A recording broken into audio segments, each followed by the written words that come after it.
Baiklah, kali ini kita akan membahas bab mengenai dinamika rotasi. Materi pertama yang akan kita bahas pada bab ini adalah momen gaya, atau disebut juga sebagai torsi dengan lambang tau. Apa sih momen gaya itu sendiri? Momen gaya adalah ukuran kecenderungan sebuah gaya untuk memutar suatu benda terhadap titik poros tertentu. Secara umum, persamaan untuk momen gaya ini sendiri adalah tau sama dengan F R sin theta, dimana F-nya adalah gaya yang bekerja pada benda itu dengan satuan Newton, R-nya adalah jari-jari yang nanti akan kita bahas definisi untuk R ini sendiri. Lalu ada theta, sudut antara vektor F dan vektor R. Antara vektor F dan vektor R. Lalu tau itu adalah torsi itu sendiri dengan satuan Newton meter. Nah, langsung saja, R itu apa sih? Yang mana sih R itu? Misalkan kita ilustrasikan, anggaplah ini sebuah kayu yang diberikan gaya sebesar F, di mana titik porosnya kita tetapkan di ujung bawah sini. Maka yang dikatakan jari-jari itu adalah jarak antara titik poros ini,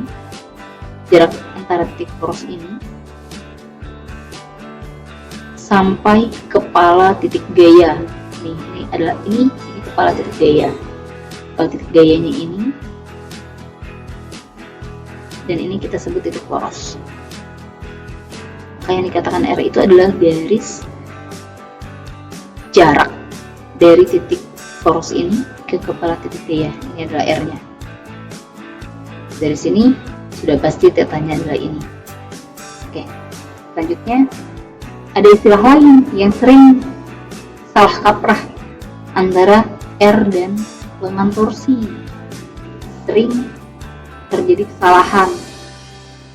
Lengan torsi ini sering dianggap sama dengan jari-jari, sehingga dalam pengerjaan contoh kasus, pengerjaan beberapa kasus soal, si R dan si L ini sering disamakan saja. Lalu apa sih sebenarnya lengan torsi ini? Oke, lengan torsi itu adalah panjang garis yang ditarik dari titik poros rotasi sampai memotong tegak lurus garis kerja gaya. Kita gunakan ilustrasi seperti tadi untuk mempermudah kita dalam memahaminya. Anggaplah ini kayu yang diberikan gaya sebesar F, titik porosnya di sini, dan R-nya adalah ini adalah theta. Maka yang dikatakan L itu adalah panjang garis yang ditarik dari titik poros sampai memotong tegak lurus. Ya, coba ini adalah gayanya, maka coba kita tarik sampai ke bawah. Maka jika kita tarik, ke arah mana seharusnya titik poros ini akan kita tarik? Maka agar dia memotong tegak lurus garis gaya, otomatis titik ini garis kita tarik garis ini dari titik poros ke arah kanan, sehingga membentuk sudut 90 derajat. Maka yang dikatakan L itu adalah garis jarak dari ini sampai sini, itu L-nya. Nah, dari sini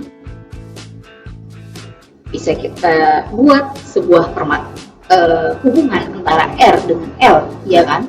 Secara matematis, jika di sini theta, di sini L, di sini F dan R, maka hubungan antara R dan L itu adalah L per R sama dengan sin theta, sehingga L sama dengan R sin theta. Kita kembali ke persamaan awal, persamaan umum tadi.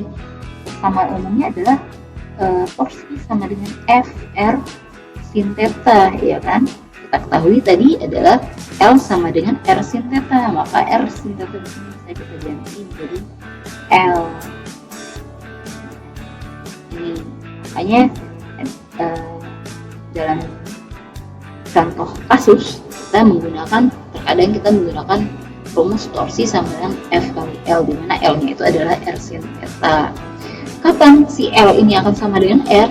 Ya pada saat F itu tegak lurus dengan R, maka R akan sama dengan L. Selanjutnya, hal yang perlu kita ketahui dalam menentukan momen gaya adalah arah torsi itu tersendiri.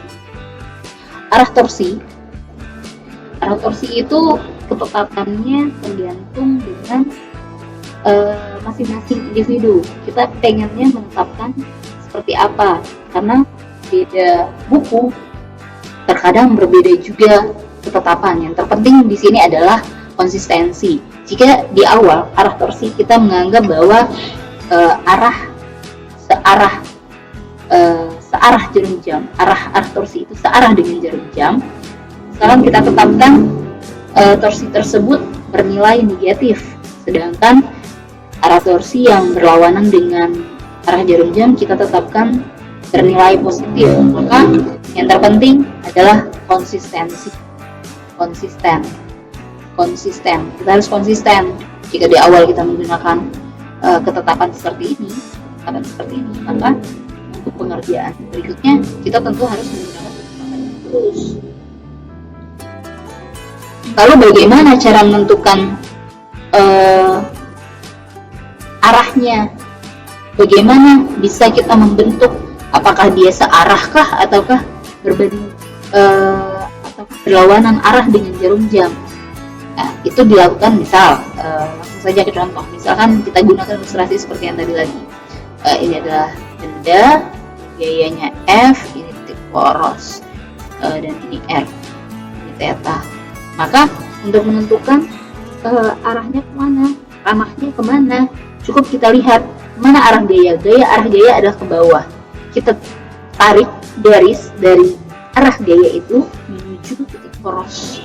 Maka ranahnya membentuk searah jarum jam. Artinya sesuai dengan ketetapan kita di awal, maka torsi ini akan bernilai negatif seperti itu.